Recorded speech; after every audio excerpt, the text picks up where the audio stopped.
প্রিয় দর্শক, আসসালামু আলাইকুম। মূলবাড়ীচরের মজলিসের দ্বিতীয় পর্বে আপনাদের স্বাগতম। প্রথম পর্বে আপনাদের দেখিয়েছিলাম মজলিসের রান্নার প্রস্তুতি ও আমরা কিভাবে মূলবাড়ীচরে এলাম তার বিস্তারিত। আজকের ভিডিওতে থাকছে মজলিসের মূল আনুষ্ঠানিকতা। প্রায় 5,000 মানুষের জন্য এই আয়োজনের রান্না শুরু হয় রাত 12টা নাগাদ এবং শেষ হয় সকাল 7টায়। সারিয়াকান্দি চর এলাকা ও বৃহত্তর জামালপুরের মজলিসগুলোতে এরকম ভাবেই সারা রাত রান্না হয় ও সকাল 8টার মধ্যে অতিথিদের খাবার পরিবেশন করা হয়। কিভাবে এই আয়োজন সম্পন্ন করা হলো তা জানতে দেখতে থাকুন সম্পূর্ণ ভিডিওটি। গ্রাম বাংলার এরকম ঐতিহ্যগুলো বেশি বেশি দেখতে ভিডিওটি লাইক দিন এবং চ্যানেলটি সাবস্ক্রাইব করুন। কেমন হয়েছে আজকের ভিডিও তা কমেন্টে জানান, আর বন্ধুদের দেখাতে ভিডিওটি বেশি বেশি শেয়ার করুন।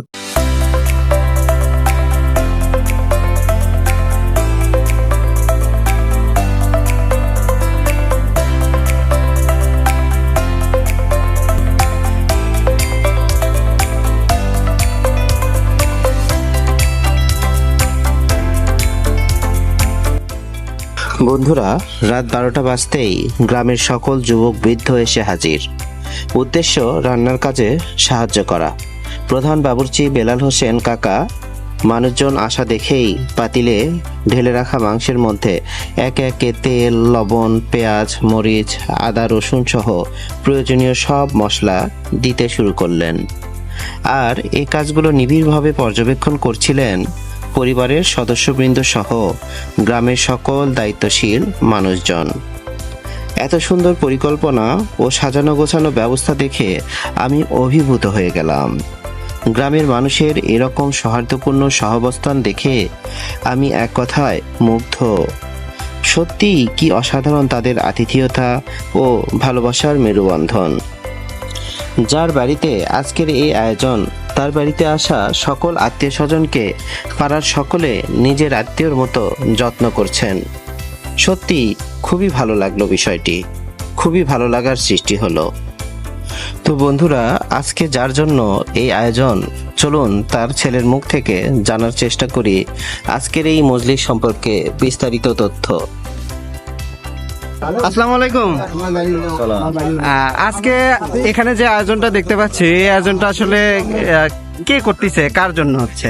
এটা আমার বাবা, আমার মা, আমার ভাই, আমার চাচা, হ্যাঁ, এদের জন্যই করতেছি ইনশাআল্লাহ। আচ্ছা আচ্ছা। এটা কি উপলক্ষে? উপলক্ষটা কি? ওই যে আমার মেজো ভাই মারা গেছে, আমার মা মারা গেছে, আমার আব্বা জীবিতই আছে, হ্যাঁ হ্যাঁ, মানে তার একটা জীবিত থাকতেই মজলিস, একটা মজলিস করবে। আচ্ছা, তো এখানে আপনারা কতজন লোকের আয়োজন করছেন আজকে? মোট 4,500 না? এখানে আপনাদের আয়োজনের কতটুকু, কয়টা গরু বা কয়টা ছাগল? দুইটা ছাগল। আচ্ছা, আর কতটুকু চাল রান্না করা হবে? 15 মণ। আচ্ছা, ধন্যবাদ আপনাকে।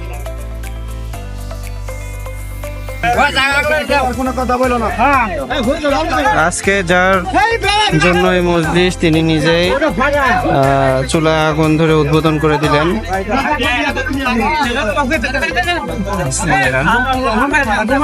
আজকের এই আয়োজন যেন সফল হয়।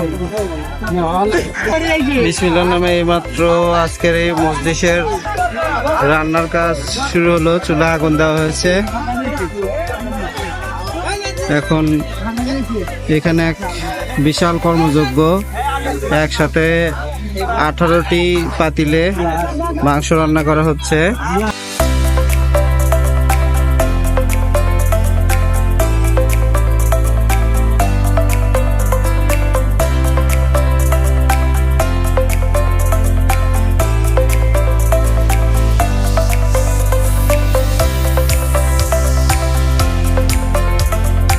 প্রিয় দর্শক, আমরা আমাদের বগুড়ার দিকে যেরকম মজলিস উপলক্ষে আলু ঘাটি, অর্থাৎ আলু দিয়ে গোস্ত রান্না করা হয়, কিন্তু এই সারিয়াকান্দির প্রত্যন্ত চরাঞ্চলের দিকে থেকে শুরু করে জামালপুর, বৃহত্তর জামালপুর জেলায় আলু ঘাটির বিপরীতে চালের আটা দিয়ে তারা মেন্দুরি, মানে চালের আটা এবং মাংস দিয়ে মেন্দুরি নামক একটা খাবার রান্না করে থাকেন। এখানে আজকের এই মজলিসে এটাই রান্না করা হচ্ছে। এখানে প্রায় 50টি মতো হাঁড়িতে রান্না একসাথে উঠিয়ে দেওয়া হয়েছে। ইতিমধ্যেই মাংস রান্না প্রায় শেষের দিকে, এরপরে চালের আটা এই মাংসের ভিতরে দেওয়া হবে। আমরা কিছুক্ষণ পরে চালের আটা দিয়ে দেওয়ার প্রক্রিয়াটি আপনাদের দেখানোর চেষ্টা করব ইনশাআল্লাহ।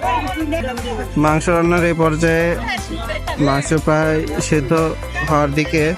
এখন এর ভিতরে তারা গরম পানি, ফুটন্ত গরম পানি দিচ্ছেন। একটু পরেই চালের আটা এর ভিতরে দেওয়া হবে। এইদিকে ইতিমধ্যে চালের আটা নিয়ে আসে রাখা হয়েছে।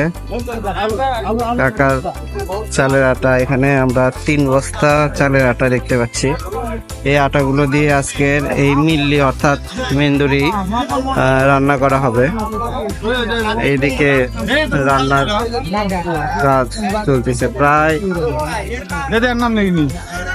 100 জন মানুষ এখানে কাজ করছে। ইনি আমাদের আজকের এই রান্নার প্রধান বাবুর্চি বেলাল হোসেন কাকা।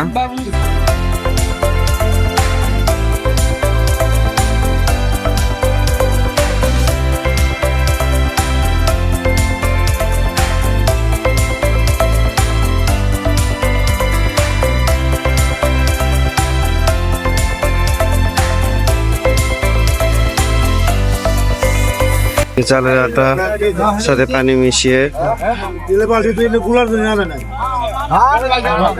গুলিয়ে নেওয়া হচ্ছে। তারপর এই থেকে আস্তে আস্তে পর্যায়ক্রমে একটির পর একটি হাঁড়িতে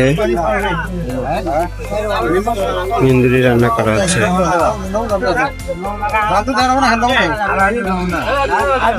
ইতিমধ্যে একটি পাতিলের রান্না প্রায় শেষের দিকে।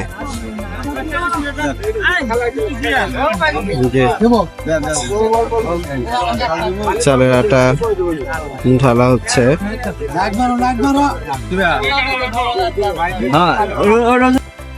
সারা রাত ধরে চললো এই মিল্লি রান্না।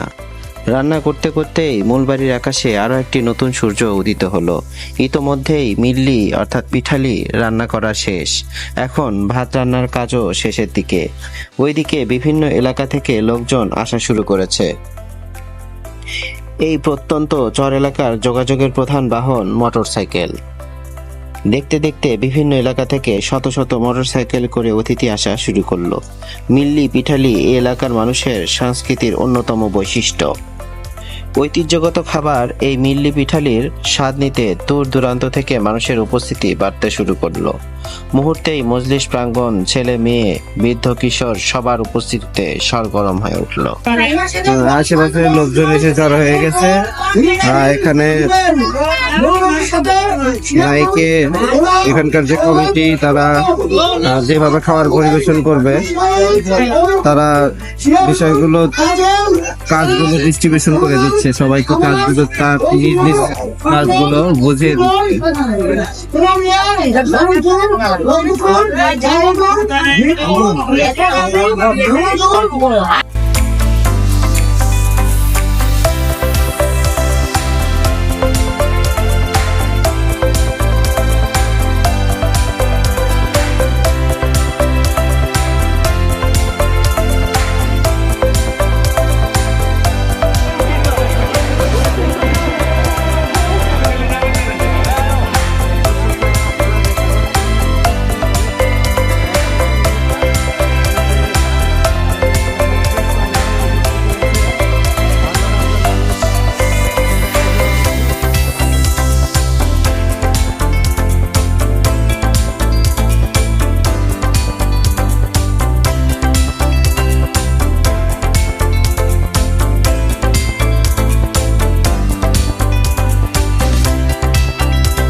ঈদকে আমরা মাঠের মধ্যেও লোকজনকে বসে পড়তে দেখেছি।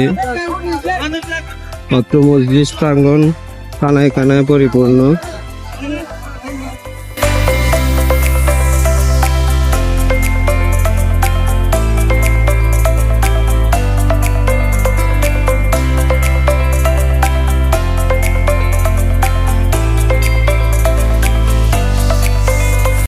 মজলিস প্রাঙ্গণে পুরুষ মানুষের যেমন সমাগম হয়েছিল, তেমনি মহিলা এবং শিশুদেরও সমাগম চোখে পড়ার মতো ছিল।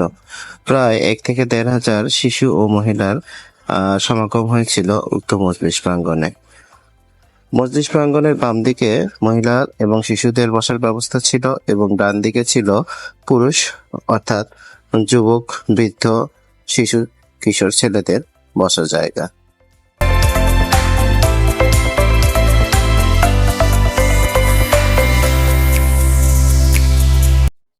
ইতোমধ্যেই সবার প্লেটে প্লেটে ভাত এবং মিল্লি অর্থাৎ পিঠালি দেওয়ার কাজ প্রায় শেষের দিকে। শেষ মুহূর্তে সবাই চেক করে নিচ্ছেন যে সবাই খাবার ঠিক মতো পেয়েছেন কিনা।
কষ্ট করেছে ওই বাবা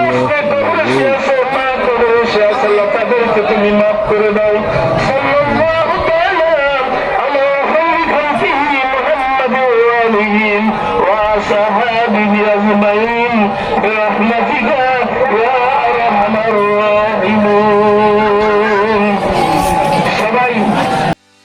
মোনাজাত শেষ হতেই বহুল কাঙ্ক্ষিত খাবার খেতে শুরু করলেন সবাই। এই প্রখর রোদের মধ্যেও সবাইকে খুবই তৃপ্তি সহকারে খেতে দেখলাম। আসলে ঐতিহ্যবাহী খাবার বলে কথা। এত লোকের সমাগম হয়েছে যে তাদের খাবার পরিবেশন করতে দায়িত্বরত মূল পরিচারের যমুনা স্পোর্টিং ক্লাবের সকল সদস্যকে কঠিন পরীক্ষা দিতে হয়েছে। আলহামদুলিল্লাহ, এ কাজে তারা সফল হয়েছে। এত বিশাল এই আয়োজন তারা খুব সহজেই সুন্দরভাবে শেষ করতে পারল। আলহামদুলিল্লাহ, সবার মুখে তৃপ্তি ঠেকুর তুলতে দেখলাম। বন্ধুরা, গ্রাম বাংলার সংস্কৃতি সত্যিই প্রতিটি বাঙালিকে একত্রিত করে। ঈদ পরবর্তী এই মজলিসের আয়োজন হওয়ায় লোক সমাগম আরো বেশি হয়েছিল। সত্যিই এমন আয়োজন মানুষের মধ্যে পারস্পরিক ভ্রাতৃত্ববোধ আরো বাড়িয়ে দেয়। এভাবেই চলমান থাকুক গ্রাম বাংলার এসব সংস্কৃতি। ধন্যবাদ জানাচ্ছি সবাইকে যারা সম্পূর্ণ ভিডিওটি দেখেছেন। আল্লাহ হাফেজ।